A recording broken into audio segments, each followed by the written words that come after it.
Hey, what's up, everybody? Welcome into the Guilty as Charged podcast presented by the Blue Wire Podcast Network. My name is Steven. I'm your host. Joining me today are Alex and Tyler. Alex, we had a little fun at the end of last episode. How are you doing today, man?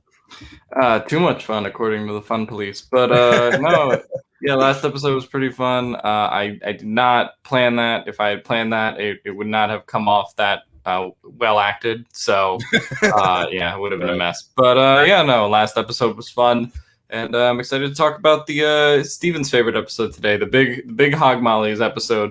Let's go. Can't wait for that one. Got some other fun conversations for you guys as well. Tyler, how are you doing today, man? Yeah, Steven, I was doing well, but then you told me that you didn't exactly know much about Pokemon. When I put up a picture of Zapdos, everyone's like, who's this? And I'm like, it's clearly Zapdos. What kind of stupid question is that? Then Steven's like, oh, I didn't do that in my childhood. So Steven, sometimes I feel like we don't ask you how you are doing. So first, how are you doing? And second of all, I have a quiz question for you. Okay. See if you get, I'll send you $10 if you get this right.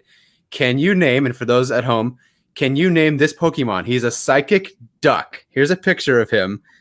Do you know the name of this Pokemon? He's a psychic duck. I mean, he looks like a platypus, but I could not tell you his actual name for Pokemon. I'm sorry. That's okay. Can you give us a guess? Platazoid? I don't know. Nice. Very nice. Alex, it is called a Psyduck. Very nice. Thank you very much. Steven, how are you? I'm doing good, man.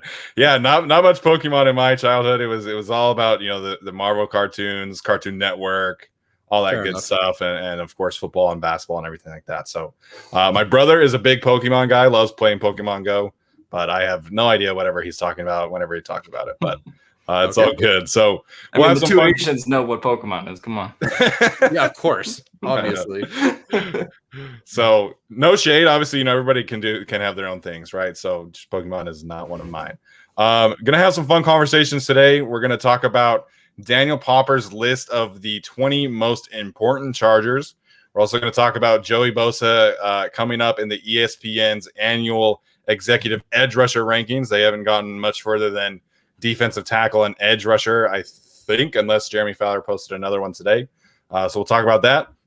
And then we're going to continue our deep dive on these Chargers position groups. And like Alex said, we will be talking about the offensive line. So I am very excited about that. But like I always say, I'm always very excited to talk about football, talk about the Chargers. And let's start with Daniel Popper's list. So we're going to go down from 20 to all the way to 1. And as he clarified, this is not the best players on the roster.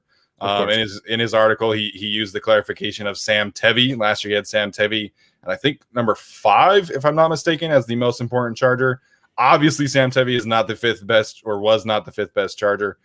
He was just saying from an importance standpoint and an impact standpoint. So from 20 to 15, he has at number 20 receiver Michael Williams. 19, linebacker Kenneth Murray. 18, corner Asante Samuel Jr. 17, Uchenna Nwosu. 16, Matt Filer. So we'll talk about those 5 first. Again, Mike Williams, Kenneth Murray, Asante Samuel Jr., Uchenna Nwosu, and Matt Filer. So Tyler, we'll start with you. What stands out to you about this initial 5 that Daniel Popper wrote down in terms of importance and significance to the Charger season? Yeah, there's a couple on here I would definitely put over someone that we're going to talk about in just a bit. Mike Williams being at 20 is kind of fine, even though, Mike Thomas would not be the 20th ranked player and most important player on the Saints. But Here we are with Mike Williams at 20, supposedly the ex-receiver. Kenneth Murray is interesting. I think he's a little bit low. We'll talk about another player in a bit. I guess I could see that, Tranquil is the starter. And then I guess technically, he's always going to be on the field, even in passing situations. And I guess if Murray goes down, I suppose you can just throw in Kaiser White or, just not have linebackers on the field. So I suppose, especially in the Staley scheme, Murray being low, I guess kind of makes sense, but I still disagree because there are other guys on this list that I would put behind Murray, and I put Murray ahead of them. And then Nwosu not being as important, he has to work. He has to work. I don't know if he's, top 10, but at 17th, I don't think so. If he doesn't work, they have Chris Rumph and Kyler Fackrell, and the defense is going to suffer quite a bit without Nwosu doing well this season. So, is he super important to the team? Not necessarily. And there are a lot of important players on this team, but Nwosu being at 17 is a little bit too low for me. Alex, what stands out to you here? I think Asante Samuel Jr. should actually be a little bit higher, just based on the fact that he's probably going to have to be the outside corner from day one. As CB2, maybe they'll try to do some stuff with him at safety and some other positions, but I think that that's kind of crucial because if he goes down, then you have to put Chris Harris at CB2, which he doesn't want to play. Or you have to put Brandon Face on there, which isn't the worst thing in the world, but I do think people are expecting big things from Asante Samuel, and it's kind of what we talked about last episode. Cornerback, to me, just is one of the thinner positions on this team, so I would like to see Asante Samuel a little bit higher, but that ultimately does kind of depend on how he plays, and I guess you can make the argument that they do have enough veterans in the cornerback room to make that kind of work if he does go down, but Mike Williams at 20, I think the thing with that is the Chargers are pretty deep at receiver, actually, right? Like they do have guys that can step up. I don't think that's as much of a referendum on Mike Williams as much as like it is just they have a bunch of receivers that can, work there. This was kind of people mentioned like, N'Keal Harry and should the Chargers give up a pick for him? It's like he would be wide receiver 6 on this team. What's the point? You have Tyron Johnson, you have Jalen Guyton who can do work, and you just drafted Josh Palmer. Right, so not presumably if Mike Williams were to go down, you do have Tyron Johnson and Josh Palmer that can step up. Right. So I understand Mike Williams at 20. I think the Saints are a little bit thinner at receiver than a team like the Chargers is in terms of the all around unit. I think the first 5 are generally fine, but it kind of depends on how you think of the positions. Uchenna Nwosu may not be the most important individual player. But like Tyler said, because of who he has behind him, in fact, Roland Rumph, particularly Rumph, if one of those guys has to come in and be, a starter and have those starting level snaps, that could be problematic pretty quickly. Yeah, I don't disagree about Mike Williams being 20th. Like Alex was saying, and like I've said before, to me, the position group that I feel best about in terms of the depth is the receiver room because, like Alex highlighted, you've got Johnson, you've got Guyton, you got Palmer, maybe Joe Reed takes a step forward. And honestly, like Austin Eckler is essentially another receiver. So, if Mike Williams or Keenan Allen miss some games, like I'm okay with the receiver room.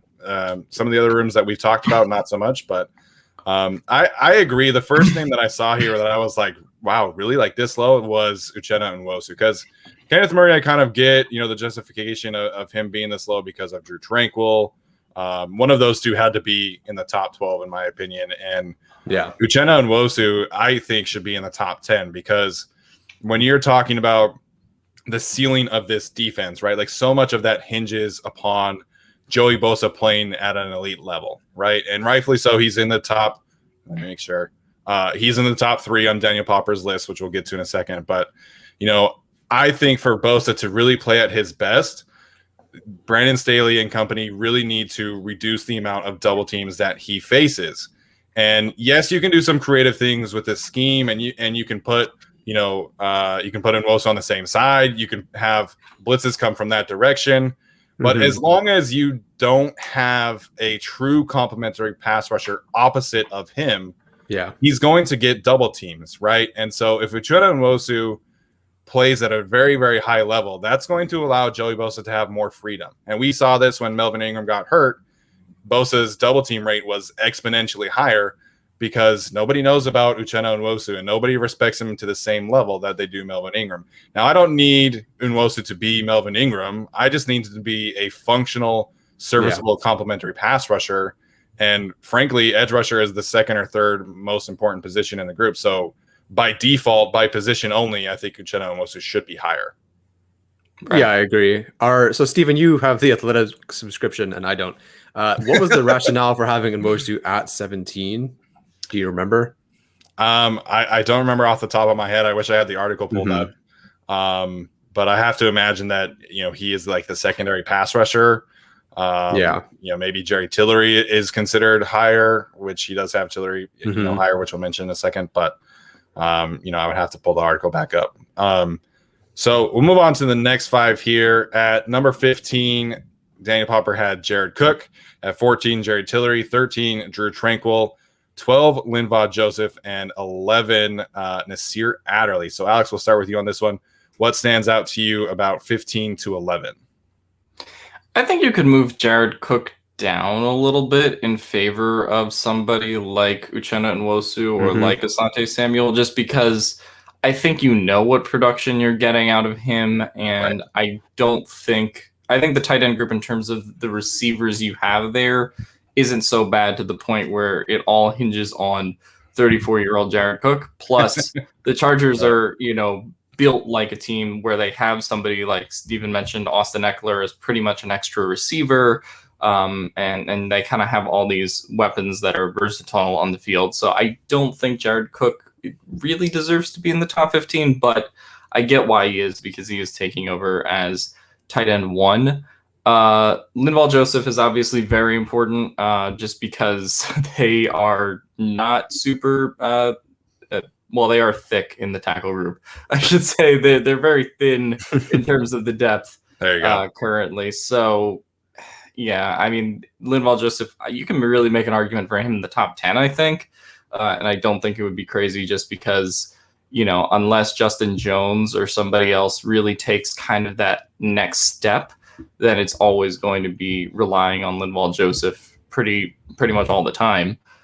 So I think he could make an argument for the top 10. But in general, I don't totally disagree with this 11 to 15 range. I think it's pretty accurate, but I think you could make a couple cases. It's at this point, it's kind of like a who do you put in, who do you take out? So even if I say that, this guy should be higher, I would have to do the entire list to figure out where exactly I'd have guys slotted.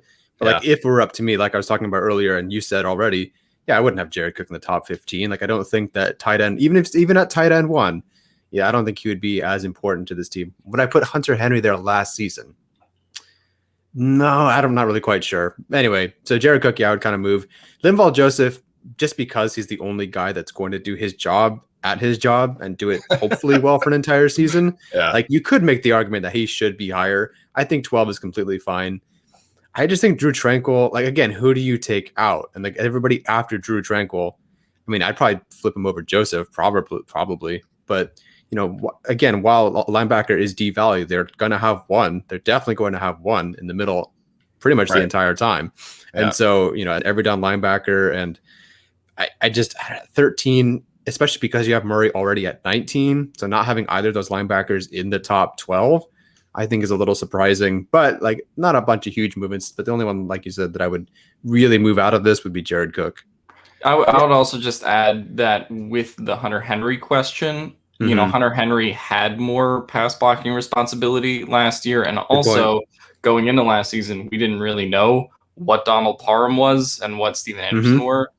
So like, to me, that is probably why, if I had to say, I would probably rank Hunter Henry a little bit higher than somebody like Jared Cook. Yeah, well said, Alex. Thank you. Yeah, absolutely agree there. It is like Tyler was saying, it is tough. I happen to think that, like I mentioned about Uchenna Nwosu, and I'm going to say the same thing about Jerry Tillery. Like, I think for this defense to really reach its peaks, like you've got to have more pass rush production from Tillery and Nwosu. And, I'm glad that you mentioned Linval Joseph, and I do think that he is very important from a run stuffing production. I've spent the last weekend or so watching the Chicago Bears defense, and Hakeem Hicks was really kind of the engine behind that monster. Like you take out Hakeem Hicks from that team, and it would have been a really, really good team, a really good unit, that is. But, they were still like a really good unit with him and without him. So I think Linval Joseph is important, but he's probably another one that I would move down. And I would probably try to figure out a way to get Jerry Tillery in the top 12, because this is the make or break year. Like I happen to think that he can break out. I think that we've seen some good flashes, but if he doesn't, then the Chargers are in trouble, because not only did they, waste a first round pick, like they're going to have several other needs heading into the next draft. And it's so hard to find a really good pass rushing defensive tackle. Like that's why Chris Jones and all these guys are getting the big bucks right now, because it's so difficult to find elite production from the defensive tackle group. So I would put Jerry Tillery higher personally. Yeah, that's a good call there. Who would you move then? Like Joseph? I would move Joseph down, and like I said, I would move Cook down in favor of Nwosu. I could maybe move Adderley down a couple spots. Like he is important, and a lot of people, have pegged him as a breakout player, and I don't necessarily disagree with that. But he's always going to be, secondary safety playmaker to Derwin. So I personally would put, a defensive tackle, interior pass rusher kind of guy over, a second safety. I guess it purely just kind of depends on what you expect. If you expect Jerry Tillery to break out, then yeah, I think he's probably in that top 15. Right. If you're kind of expecting hit or miss production, then, I can kind of see where Popper would be coming from with leaving him. He was left out of the top 20 entirely, right? No, Tillery was at 14. Adderley was at 11. Okay. All right. Yeah. I mean, so yeah, I can see why he was a little bit lower. It just depends on what your expectations are for him and if it's really a breakout season. And I guess that's kind of maybe what Popper is kind of prognosticating there, but not totally sure. So just out of curiosity, Alex, because I know you're higher on Justin Jones than I think both of us are, would you put Justin Jones on the list? And how far from Jared Tillery would he be, you think, on this list if you put him on here? Well, I would say Justin Jones is a little bit different because he's kind of, he's more your traditional run stuffing defensive tackle that I don't expect to, get involved in the pass rush, like totally. Jerry Tillery, like if he does hit his ceiling, I think you can make his argument, even if he doesn't hit his ceiling, like Steven said, in maybe the negative case where he doesn't break out, he would still be very important to this team. So, I think that he still can apply that pressure, right? And that's kind of where the league is trending. So I probably wouldn't include Justin Jones if I did a top 20. I would have to think about it. Maybe it's a good video idea, but I think that I would probably put Tillery over Jones still just because he has that pass rusher functionality. Yeah. Cool. I think that's absolutely the right call. I like Justin Jones, and he had a great interview with Haley Elwood yesterday. So we'll see. It's very similar to like Mike Williams. Like we've been hearing about Justin Jones's pass rush ability for a couple of years. And so it's like, okay, like this is time because he's a free agent after this year. So he's another one it's not quite to the extent of Jerry Tillery in terms of make or break, but we got to see it. All right, next on the list, we'll go 10 through 6. Austin Eckler at number 10, Michael Davis at number 9, Keenan Allen at number 8, Brian Bulaga 7, and Chris Harris at number 6. So Tyler, we'll jump back to you here. What stands out to you about 10 through 6? A couple of things. 3 guys in particular. Eckler at 10 actually makes sense to me, though. Like, despite the fact that he's going to have a big role in this offense, and he might even be the best offensive skill position player in this offense, not counting. Well, no, like compared to Keenan Allen, I think Eckler might actually do his job better play for play, but that's up for a whole debate. At some point last year, I think he was. I think he was at some point better than Keenan Allen last season, at least as a playmaker. But I think in the scheme like this, I think the scheme and the line kind of make the running back more so than Eckler. Now, Eckler's a special talent and much better than any of the running backs they have on the roster currently. But I still think they can sort of get by. If you watch Kyle Shanahan and the 49ers, how many running backs do they churn through? And they still seem to find success with those guys. And so while I think Eckler definitely makes the offense that much better and so much better as a running back and a receiver, I do think if expectations should be met by these other running backs that they have brought in, that I don't think he's as necessary. Chris Harris is a little bit high for me here. On the one hand, I understand that like you want the veteran presence, and if anybody knows how to use him, it's probably Brandon Staley and Ronaldo Hill. I think they understand what to do with him, how to use him, and whatnot. But like having him over Keenan Allen, I think is a little bit crazy. Now, like we talked about earlier, we love the receiving group. And granted, Keenan Allen went down or was hurt or whatever, and Justin Herbert had a great finish to the season with. But I don't think that Herbert's progression so early in the season happens without Keenan Allen. And I don't think that the season is even as close to as it was for Herbert without Keenan Allen. Whereas Harris went down and they missed him. And of course the defense would be better when Harris is better and he's healthy. But like him at 6 is just way too high for me. And I wouldn't have Harris over Davis. Like it's not like if Harris goes down, you could slide Asante Samuel Jr. in the slot, put Faisal on the outside, and I think you'd be okay. Like Davis goes down, you put Faisal on the outside, and then it's like I don't know. To me, you have Harris is too high for me. Yeah, I would also put Davis higher than Harris just Right. because he has those intangibles that you can teach, like we talked before. Like, you need his speed, I think his physicality, and also he is the CB1, Yeah. and Chris Harris doesn't particularly like playing outside corner. So if I had to, not that I would really choose this, but if you picked one that, someone had to go down to an injury, I would pick Chris Harris because Michael Davis is more important. Right. And you can just put Asante Samuel Jr. in the slot. Now, I think he would get kind of bombarded by some things because he is a rookie, but like, I think the drop off between CB1, if Mike Davis went down and slot, if Harris went down, I think the drop off is probably less in the Harris case. I think you could actually make the argument that Austin Eckler is more important than Keenan Allen, like Tyler said, just from the standpoint that their offense last year, when he went down, looked bad. And I mean, like, we can have expectations for this running back room. I hope Joshua Kelly has a bounce back year. I hope Justin Jackson stays healthy. But man, like if it doesn't, and you're kind of depending on like, hey, Larry Roundtree, what do you got if Austin Eckler goes down? Like I think things could get problematic pretty fast. So yeah, I mean, and what Austin Eckler just offers you in the passing game as a whole, just being more, not even like necessarily a productive receiver, but just being a body on the field that the defense has to worry about. I think you can make the argument that he should be a little bit higher than Keenan Allen. So that's probably what I would say. But I mean, Keenan Allen is wide receiver 1, and the Chargers would be boned if he did go down. Maybe they could win, one game where he has to miss, but they probably can't really go on like an extended, winning streak without him, obviously. So I guess my 2 takeaways from here would be, I would probably put Davis over Harris, and I would also say Eckler is a little bit more important than Keenum. Yeah, if I had to pick someone that I would probably have the biggest fall from this list, it would be Chris Harris because, if there's a position that you can, in terms of the secondary, if there's a position from the secondary that you can like scheme around, it's the slot corner because you can, like you guys say, you can put Asante Samuel Jr. there. You can put Derwin James there. You can put Mark Webb there. You can put Alohi Gilman there. You can put Drew Tranquil out in the slot more often. So, there are different things that you can do with the slot, and you can always have a safety over the top. Like, this too high safety shell is going to make things so much easier for the middle of the defense because they're always going to have help.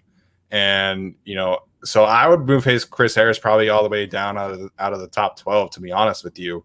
I think if he plays great, it's a similar conversation to everybody else, right? Like if Chris Harris is great, then they're probably a really, really, really good defense. But, I don't think they need Chris Harris. I think they need Michael Davis to be great. I think they need Keenan Allen to be great. So, yeah, Chris Harris is the one that I think would have the biggest fall, in my opinion. Yeah. All right, so let's round it out here. The top 5, according to Daniel Popper, most important Chargers. Rashawn Slater at number 5, Corey Linsley at number 4, Joey Bosa at number 3, Derwin James at 2, and of course, Justin Herbert at number 1. So, Alex, we'll finish it off with this segment here. What stands out to you about the top 5? Nothing I could really argue about. I mean, you really have the 3 most crucial pieces on the offensive line in, Slater and Linsley. Who was the third offensive line? Oh, no, sorry. Bosa was, in there too. Third, yeah. So, I mean, you really have the 2 most important offensive line additions that are supposed to be upgrades. And I think they will be. Plus, you have clearly the most important edge player considering we've talked to death about the depth there. And so Joey Bosa has to stay healthy. And the same is true with Derwin James. And I totally understand putting Derwin James over Bosa because Derwin James just has that impact at all 3 levels of the defense. And I don't think that's something that anyone else on the Chargers can really say up to this point, pending kind of this daily usage of linebackers maybe. But yeah, I mean, it's really Derwin at number 2. I think it's pretty clear. I think you can make an argument for Slater or Linsley over him. But to me, I would have to put Derwin number 2 just because of the last 2 years of how this defense has looked with him on the field and off the field. I mean, it's been pretty brutal to see. So not much I can really argue here. Obviously, Justin Herbert is number one because he's the quarterback. But yeah, I think you could argue like production things in terms of like what is Justin Herbert's production, and is it markedly worse or better than last year? But at the end of the day, he's the quarterback, and that's the most important position in football. So. Yeah, I mean, not a lot to argue here. It's great to see a rookie in here. There's a lot of course, pressure on him, of course, as a first-round pick, but he's up to the task, and he's an important player. And he has to be a very important player very early on. And plus, if he pans out, that helps them in free agency for years to come, not having to spend money on the offensive tackle. And then if he pans out in the zone scheme that they want, they can run that scheme and let Herbert do whatever, those keepers, whatever they want to do in the play-action pass, everything they need to do in their offense. So, yeah, I'm happy to see Slater here. Otherwise, I don't really have much to say. Like Bosa versus Derwin, I guess is an argument, but it's, you can go either way for that one. It makes sense to me to have Derwin at 2. I'd put Bosa at 2, be fine, whatever. So not much to say here. Yeah, I think this top 5 is exactly how I would have it. And I think the top 4 here are the top 4. Like, I don't think anybody below this list could jump Corey Linsley, Bosa, Derwin, or Justin Herbert. No. I could maybe see an argument for Keenan or Austin Eckler over Rashawn Slater. I personally, I wouldn't have it that way. But this team is going to go as this top 4 goes, in my opinion. And all 4 of these players have the potential to really, put out elite seasons at their positions. And we'll talk about Joey Bosa, here in a second, a little bit more. But, for this team to obviously reach its potential, these 4 players have to stay healthy and they have to produce at an elite level. So, we talked about with Robert Mays with the range of outcomes for this team being so, drastic. And it's because Joey Bosa, Derwin James, and players that have been the most important players on the team haven't been able to stay healthy. So if Derwin and Joey are able to stay, healthy for even just 14 games each, like that's going to be a huge thing because they've only played like 7 games together. So I totally agree with this top 5. That's exactly how I would have it as well. Nice. All right, so let's talk about Joey Bosa, the league's highest paid edge rusher. Obviously popped up on the ESPN article written by Jeremy Fowler, ranking the best edge rushers in the league according to NFL execs. Obviously, he did not specify who, but he said executives and coaches were surveyed. And Joey Bosa was listed at 3rd overall, although some idiot ranked him the 10th best edge rusher, which whoever that is deserves to be fired like right now. But TJ Watt was ahead of him, as well as Myles Garrett had the number 1 ranking. So Tyler, what do you make of that ranking for Joey Bosa as the 3rd best edge rusher in the league? I mean, that sounds about right. Like, it's not too egregious. Now, I legitimately think that he is, when healthy, all just considering the numbers and everything and all the metrics, I think he's the best edge rusher in the league. He's number 1 in pass rush productivity and the only guy with double digits, and he's 2nd in run stop percentage. Like, he's basically the number 1 in 2 different levels, as a pass rusher and as a run defender, and the motor that he has. I truly think he is the best edge rusher in the league. But he can't stay healthy. So that's the only reason I would have anybody else over him, because I don't know exactly how many games they've played, but I'm sure TJ Watt and Myles Garrett have been more available. And I know Garrett's pretty close.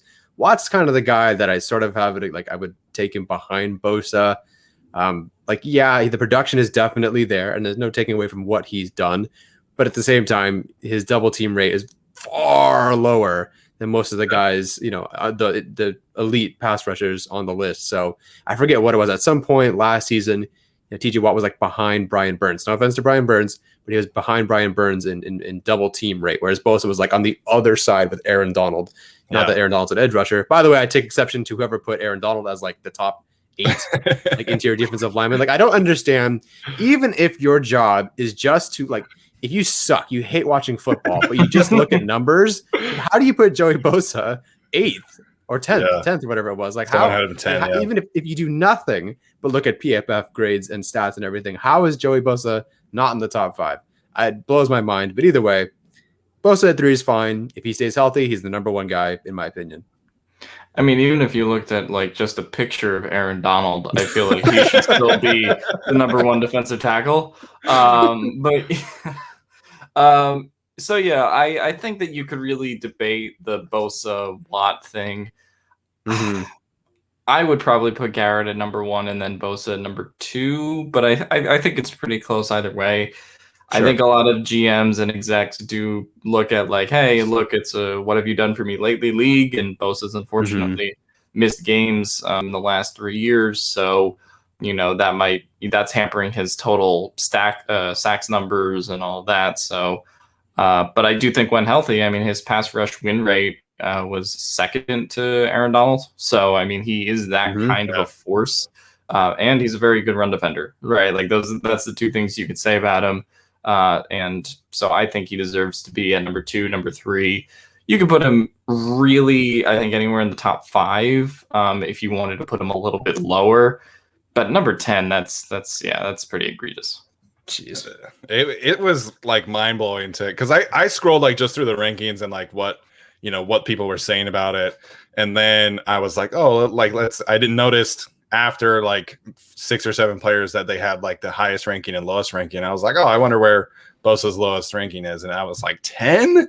Are we serious? 10? Like I could think Bosa's range, is probably 2 to 6. I think 6 is probably the lowest that I could be like, okay, I can understand that. Like I can understand people still ranking Von Miller ahead of him or Khalil Mack or, maybe his brother, I guess. But, I think if you get to a certain point, it's like that doesn't make sense to me. Like, I think Chase Young can get there. Like Chase Young has an incredibly high ceiling, but he had some really, rookie moments last year. And so, if that's someone that ranked ahead of Joey Bosa, I would take an issue with that. So I think 2 to 6 is probably like the best kind of range of outcomes. I do agree with Tyler, obviously, that, when healthy, he's been the best one, and he really took a big step forward last year in terms of, his efficiency. Like it went through the roof. So I think he absolutely has the number 1 ceiling. But if you're asking me today, like if I had to draft an edge rusher, like who would I take? It would be Myles Garrett. I think he's moved past the helmet incident, and I think he's been able to really play at such an elite level and such a consistent level. Yeah, it was a mess, but he's been so consistent, so dominant, and he's been healthy. Like that's the biggest difference. And I think, in terms of him versus TJ Watt, like I don't think TJ Watt is a very good run defender. I'd have to look at the numbers again and watch him a little bit more.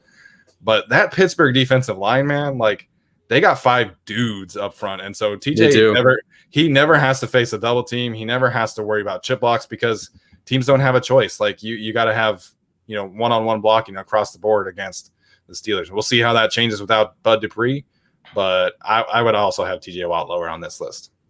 Was the Garrett helmet incident this year or last year? It was 2019. Oh my God, I've lost complete track of time. My life is a mess. Yeah, I couldn't remember when that was. Yeah, it's all good. All right, guys. Any other thoughts on Joey Bosa's ranking here before we finish up with the offensive line discussion? No, let's do it. Awesome. Sounds good. So I think when it comes to this offensive line, I think Daniel Popper wrote about it, talking about the rebuild that Tom Telesco has gone, that they've undergone this season, shall I say. And I think he pointed out something that is really important, that the depth of this offensive line is going to take a year or 2 years to really take shape, because I think that's the biggest thing. We all know that someone's going to get injured. An offensive line in the NFL rarely stays healthy across all 5 spots. Even the Tampa Bay Buccaneers, who had pretty good injury luck last year, they had Ali Marpet miss 4 or 5 games. Ryan Jensen missed a few games. So an offensive line injury is going to happen at some point. We just have to hope that it happens along the interior and not at one of the tackle spots, because I feel pretty good about Scott Quessenberry and Brendan Hymas kind of stepping in from the interior standpoint. So I guess the biggest question here for the offensive line is, can Brian Bulaga play more than 12, 13 games? And if not, how terrible is that going to be again for Trey Pipkins or Storm Norton or whatever the backup plan is?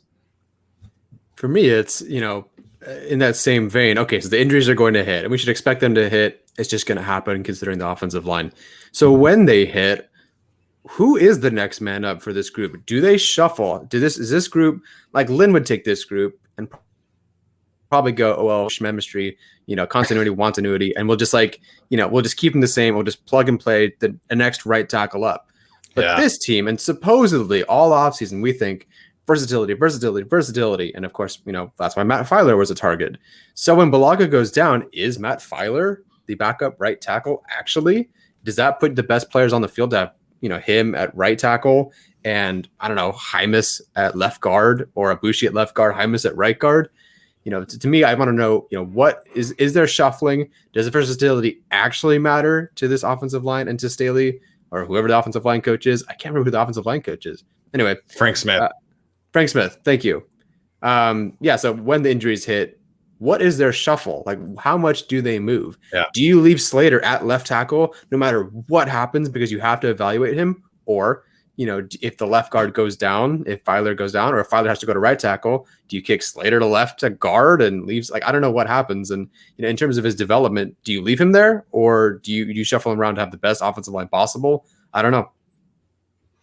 Yeah, I mean, I don't know if they would shuffle that significantly, in a single game. But if you're talking about, we know, say Matt Filer is going to miss 6 games or something like that, then I think you do have to seriously consider, moving Slater inside or, kind of rearranging things like that.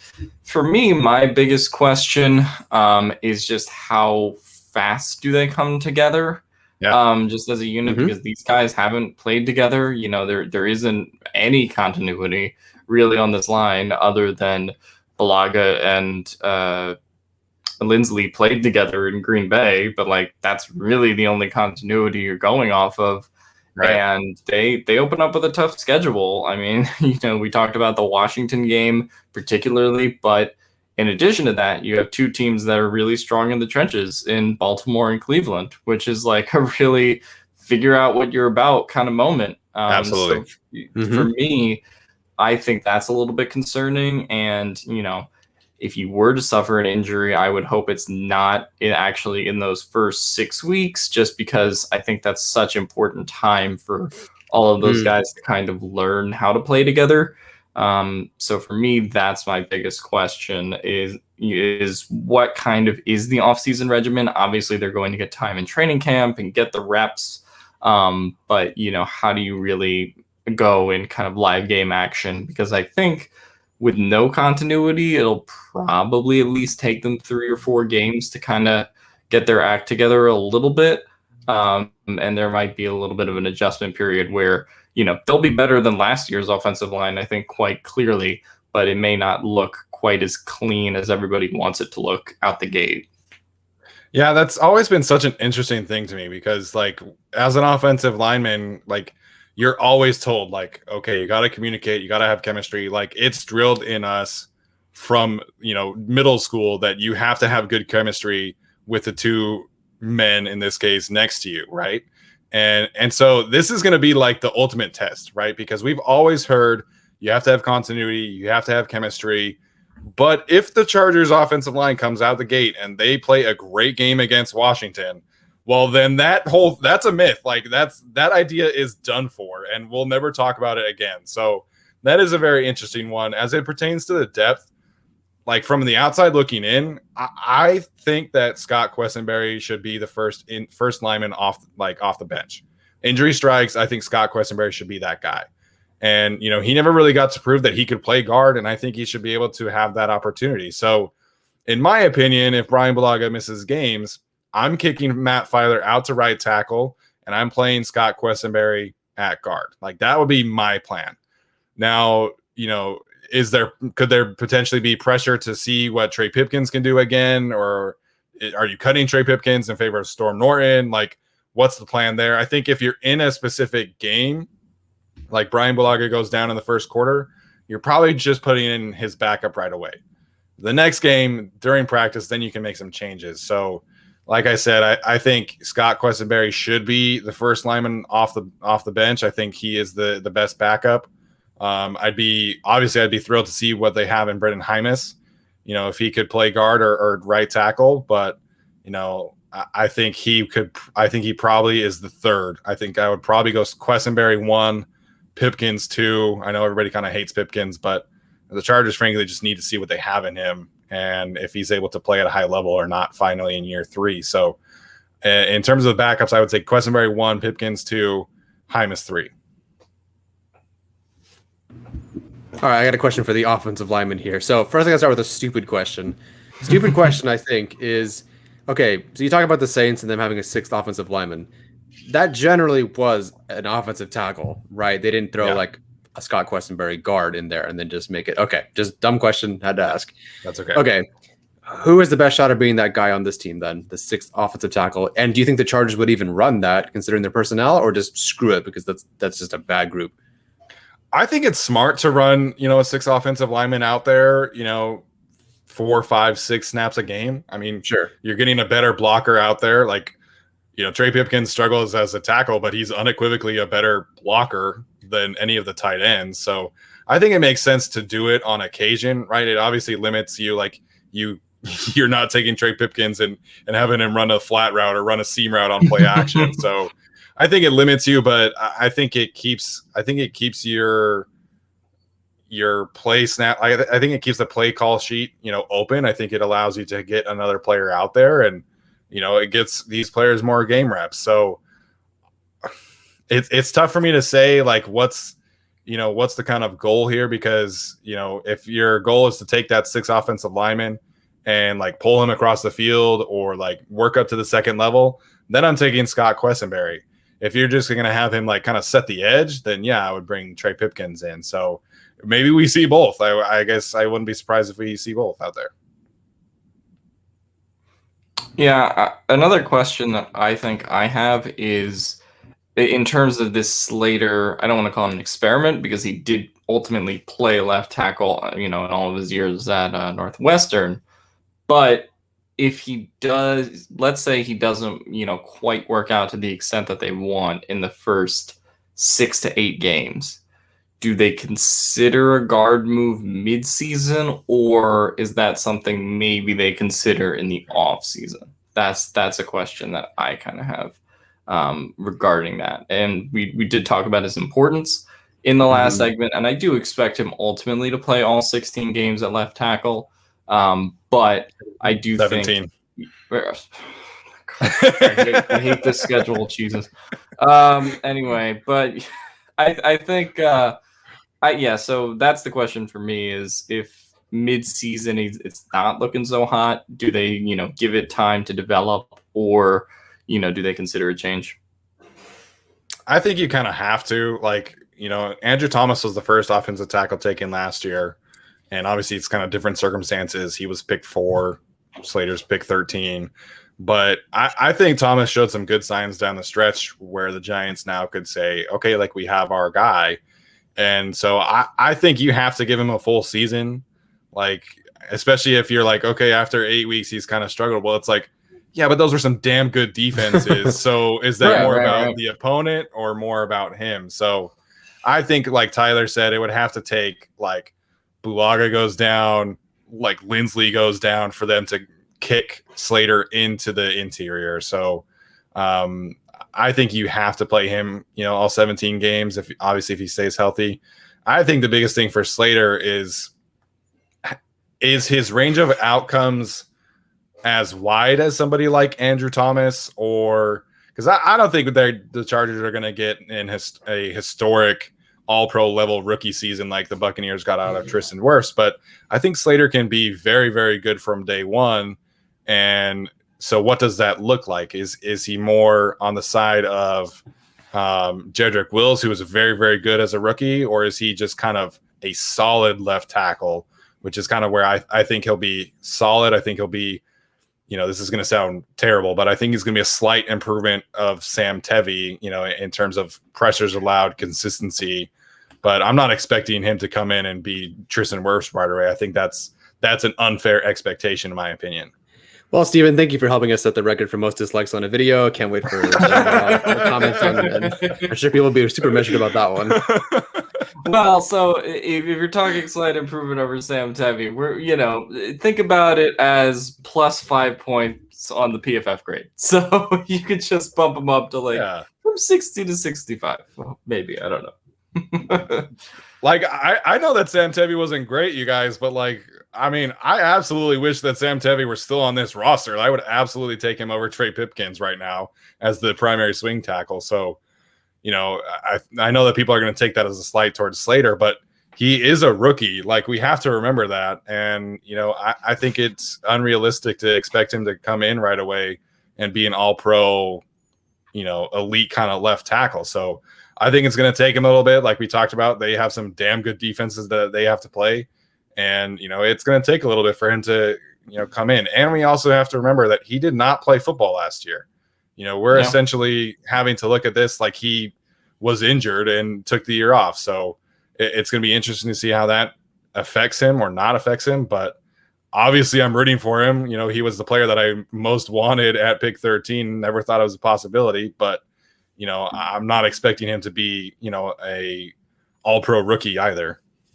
Yeah, I'm curious in terms of comparing the first round picks, how all of the guys who coming into the league had to deal with, the COVID off season last year versus how the guys who were coming into the league kind of post-COVID, but maybe opted out, like Slater, like Jamar Chase, how all those guys kind of find their footing in year one. I think that'll be interesting. And maybe the expectations are set too high for rookies now because of Justin Herbert, coming in and doing what he did, under kind of the historic circumstances. I did a whole thread about the whole backup for a reason thing, but the reason he was a backup for a reason was just because of everything that happened and was thrown, the NFL's way with COVID and the world. So I think that's going to be an interesting thing. So we'll say he's a rookie left tackle for a reason.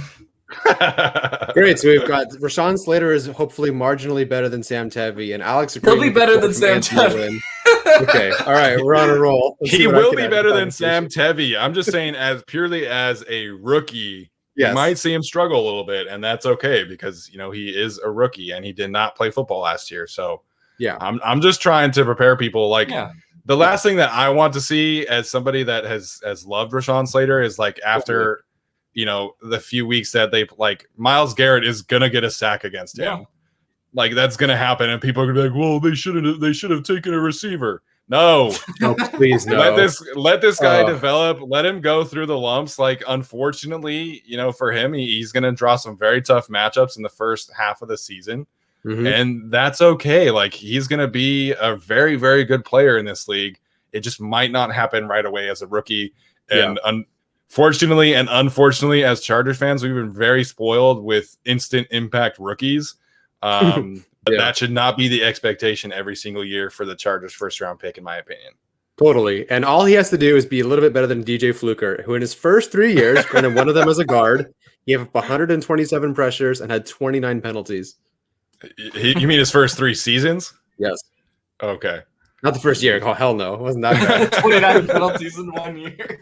No, that's Jerry Tillery. Okay. Yeah, that's the thing, unfortunately. We either get historically great or historically bad. Just be in the middle, please, Rashawn Slater. Yeah, and I think that's totally fair just to say, hey, look, he's going to have to play Chase Young, he's going to have to play Myles Garrett, and he's going to take his lumps, right? And at some point later in the season, TJ Watt, if you get kind of that far down the road, right? So there's just a lot of guys that he's going to have to play in pretty good defensive lines throughout the schedule. There's not really a defensive line that sticks out to me as like being super weak and just being something Slater can, devour on his own. Like they're all at least decent. And so then you get those big, kind of primetime matchups, like we talk about with Chase Young and Garrett and Watt and all those guys. So I think that is a little bit, concerning for Slater for sure. Yeah, I thought it was really cool how Brian Balaga was talking about him with Haley Elwood. And he was just he's been trying to, install on Rashawn to just like really get prepared from a mental standpoint. And then you can play, as fast as you possibly want. And, to that point, he's going to be at the offensive line summit with Duke Manyweather this week. So that's going to be a great experience for him. I have no doubt that Rashawn Slater is going to be prepared mentally and that he is going to do everything he can to, confront this, terrible schedule in front of him. But, we'll have to see what that is. The last question that I have on the offensive line is really how good or serviceable are Ode Ibushi and Matt Filer at the guard spots? Because, I think that the Chargers have upgraded those two spots. Granted, that doesn't say much. That's not a hard thing to do over the past few years of Michael Schofield and Trey Turner and Forrest Lamp and Dan Feeney. But, are these two players are they closer to serviceable players, or can they be like really, good players for this team and for this scheme? And, we'll have to see how that one pans out, because Ode Ibushi has been a very solid swing offensive lineman throughout his career, but he's never gone into a season expected to be the starter. So, what does that do for him? And Matt Filer, I had Pittsburgh Steelers fans jumping down my throat saying that he was better at right tackle and that he got benched last year or whatever. But, I'm really excited to see how Matt Filer pans out this year. I think they can do a lot more things in the run game with him than they could with a guy like Forrest Lamp. But, he does have a little bit of struggles in pass blocking. So what are the Chargers getting out of their guards this year? I know it's going to be an upgrade, but how much, I guess, is my question there. Well, first thing, I do think the idea of an offensive line summit is funny. There's just the idea that it's like the G7 or like the United Nations, just these big offensive linemen coming together for a conference. But yeah, no, I think that's a good question. And I guess the other question in response to that would be, is serviceable, good enough, in comparison to last year's line? Like, is the difference that this team with Justin Herbert and all these weapons, if all they need is a serviceable line, then yeah, I think somebody like Ode Ibushi being a starter is fine. I do think Filer has a little bit more potential than Ibushi to be someone who's a true difference maker. But also, I do think if all of these guys are staying healthy, then they'll kind of enhance Ibushi a little bit, right? Like, yeah, he was a replacement, just serviceable level, guard throughout his career. But, if you do have him playing next to Corey Linsley and he's playing next to, all these guys on the line, then I think that would give him a pretty big boost as well. Oh, while you're cutting to me, I'm trying to look something up real fast. What were we trying to look up? Where Filer, Ibushi, and everybody ranked in my little list of how bad the Chargers were. I think it was Feeney was the first guy at 145th in pass blocking efficiency, and then Filer, Ibushi, and Lindsay were all like top 50. So I was trying to find exactly where they were. Yeah, I'm obviously more confident in Matt Filer being a starter because we've seen him do it over the last several years. Ode Ibushi, that they've said that he's going to have to earn his spot, but I'd be pretty surprised if he's not a starter. Like it's like quotations, like there's a competition there.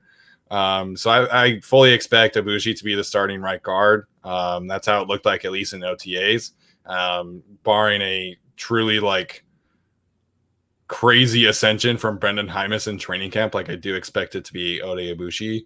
I'm just like, are we getting? Is it maybe a little bit of, fool's gold? Hello, can I speak? From last year, or is he actually like a very solid player in this league? So I guess that's the last question for me.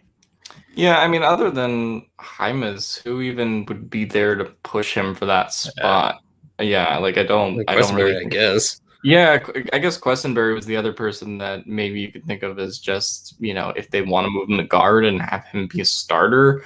But, I don't know if really Ibushi would be, significantly worse than that. And then I think the Chargers have larger problems if that's the case. Right. But yeah, so I really don't think there's anyone to push him unless, like Steven said, Brandon Hymas does take that leap. And maybe there is a possibility for that. We talked about Justin Herbert not getting the chance to show his stuff in the preseason. Brandon Hymas will get, some preseason snaps and I'll get a lot of those training camp reps. So, if they see enough out of him, it's certainly possible. Tyler, any other thoughts here? It's the offensive line. That's as far as I got. Hey, well, this was more than I thought we would do. So I'm very pleased with that one. So nice. Hopefully you guys have enjoyed this episode. As I said today on Twitter, we are doing a giveaway for the first preseason game against the Rams. So that's going to be the first game open to the public at SoFi Stadium. So we're really excited about that. That giveaway is on Twitter only. So make sure and go and retweet that tweet. I'll make sure and pin that to our profile for the next couple of weeks. And hopefully we can get to 5,000 followers soon.